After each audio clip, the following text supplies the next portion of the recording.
রিয়াদ সৌম্যর ব্যাটে রানের ফোয়ারা, বরিশালের সংগ্রহ ১৮৯ রান। বিশাল এক জুটি, রেকর্ড গড়া জুটির রানের পাহাড়ে ফরচুন বরিশাল। দুর্দান্ত ঢাকাকে এমন এক টার্গেট দিয়েছে ফরচুন বরিশাল, যার নায়ক মাহমুদুল্লাহ রিয়াদ এবং সৌম্য সরকার। এদিন হুট করে যেন রানের বন্যা বইছে এবারের বিপিএলে।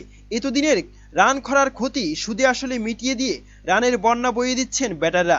দিনের দ্বিতীয় ম্যাচে এবার দুর্দান্ত ঢাকার বিপক্ষে আগে ব্যাট করতে নেমে ১৮৯ রানের এক বিশাল সংগ্রহ দাঁড় করিয়েছে ফরচুন বরিশাল।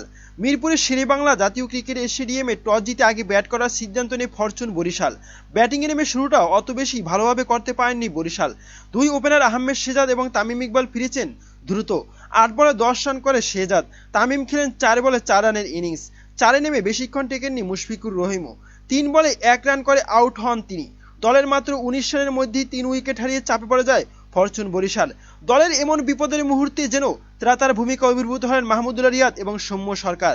ঠান্ডা মাথায় বিপদ সামাল দিয়ে দলের ইনিংস মেরামত কাজে নামে পড়েন দুজন। পাওয়ার প্লের ৬ ওভারে ৩ উইকেট হারিয়ে ৪৬ রান তোলে ফরচুন বরিশাল। তবে সময়ের সাথে সাথে হাত খুলতে খেলতে শুরু করেন সৌম্য সরকার এবং মাহমুদুল্লাহ রিয়াদ। বুদ্ধিদীপ্ত এবং আগ্রাসী ব্যাটিংয়ের সুবাদে দলের রান বাড়িয়ে নিয়ে থাকেন দুজনেই।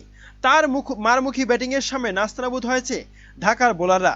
সময়ের সাথে সাথে বোলারদের উপর আরও চড়াও হয়েছেন মাহমুদুল্লাহ রিয়াদ। রকেটের গতিতে বেড়েছে দলের রান। কার্যকরী ব্যাটিংয়ে দুজনই পেয়েছেন 50 দেখা।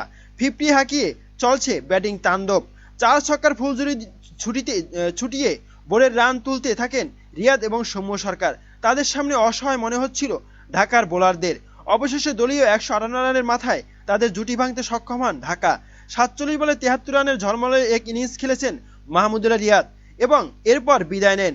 ভেঙে যায় সৌম্যর সাথে তার ১৩৯ রানের অনবদ্য জুটিটা। বিপিএলের এবারের আসরে সর্বোচ্চ জুটি রেকর্ড এটি। এরপর ক্রিজে এসে সৌম্যর সাথে মিলে তাণ্ডব চালিয়েছেন শোয়েব মালিক। সাথে সৌম্যর ব্যাটও চলেছে। নির্ধারিত ২০ ওভারে খেলা শেষে ৪ উইকেটে ১৮৯ রান সংগ্রহ করেছে ফরচুন বরিশাল, হারিয়েছে তারা। তবে এরপর ক্রিজে এসে সৌম্যর সাথে মিলে তাণ্ডব চালিয়েছে শোয়েব মালিক। সাথে সৌম্যর ব্যাটও চলেছে। নির্ধারিত ২০ ওভারে খেলা শেষে ৪ উইকেটে ১৮৯ রান হারিয়ে তাদের সংগ্রহ দাঁড় করায় ফরচুন বরিশাল। ৪৮ বলে ৭৫ রানের দারুণ ইনিংস খেলে অপরাজিত ছিলেন সৌম্য সরকার। ৮ বলে ১৮ রানের ক্যামিও ইনিংস খেলে টিকেছিলেন শোয়েব মালিক।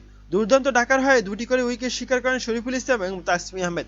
প্রিয় দর্শক, আজকের ম্যাচের ফলাফল কি হবে জানাতে পারেন কমেন্ট করে কমেন্ট বক্সে। আজকে ফরচুন বরিশাল জিতবে নাকি ঢাকা জিতবে, এ বিষয়ে আপনার মতামত কি জানাতে পারেন কমেন্ট করে কমেন্ট বক্সে। ধন্যবাদ।